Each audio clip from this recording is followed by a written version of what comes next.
if anybody thought you would overlook this game, I mean, you look 2 years ago and you go, are you crazy? You know?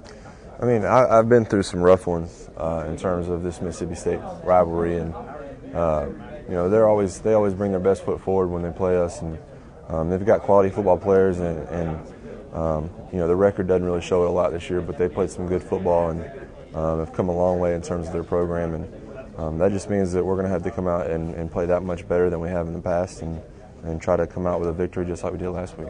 Obviously, it would be like another LSU game.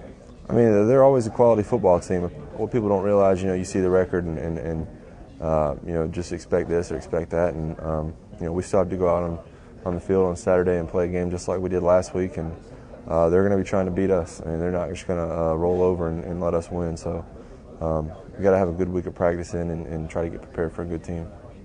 I asked Coach Saban, you know, he's been at the helm of a number of championship teams, and he preaches the same method, that one game, one foot in front of the other, take care of your business, and then, you know, if you take care of your business at home, then things will obviously go right there out on the field. It's not so much about your opponent. How much has the team bought into that, and is that something you guys have to remind each other about, or is it something that's just in your head, it's in there, it's ingrained?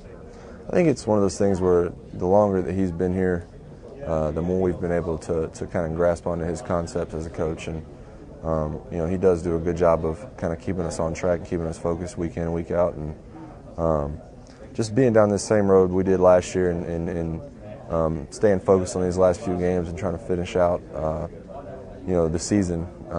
He did a good job of that last year, and us being around him one more year just only helps with the leadership of his team, kind of grasping his concepts and relaying that to the rest of the team, and I think we're going to do a good job of that. Not to look back to last year, but boy, you guys have really turned into a good second half team, a full game team. Right. Do you notice that a different temperament going into the second half? I think it's just, you know, a tribute to Coach Saban and building depth and conditioning, you know, around the whole football team. You know, we got more players, more able-bodied players that can really step up. One guy gets tired, another guy goes in, and we're able to just kind of grind things out. You know, we've worked really hard trying to, you know, finish off some games and finish off some plays, and you know, luckily we've been able to do that in the past few games. Mike, one of the things that Mississippi State does is they bring the cowbells. They have a really intense atmosphere. What's that noise like for you, and what are some of the adjustments that you might have to make on Saturday?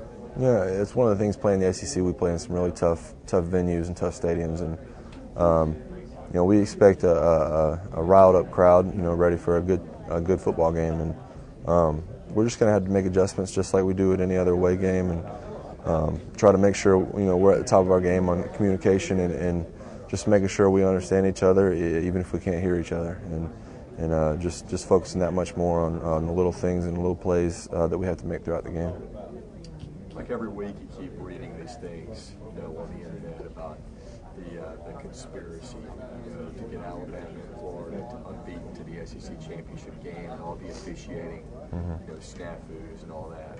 But you kind of take that as an insult, as if you guys need some help to get to a championship game in that shape. I just take it as the referees in the SEC, you know, they have a really tough job each week, and you know, sometimes calls come on pivotal plays and they go one way or another, but either way you're going to have somebody arguing one point or the other.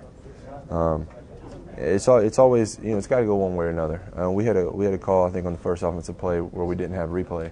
You know, couldn't watch the play, and so the call on the field had to stand. And it's just one of those things where it has to go one way or another, and they've got a tough job. So you know, I feel for them, but you know, the call went our way, and we were able to win a football game, and we're heading to Atlanta.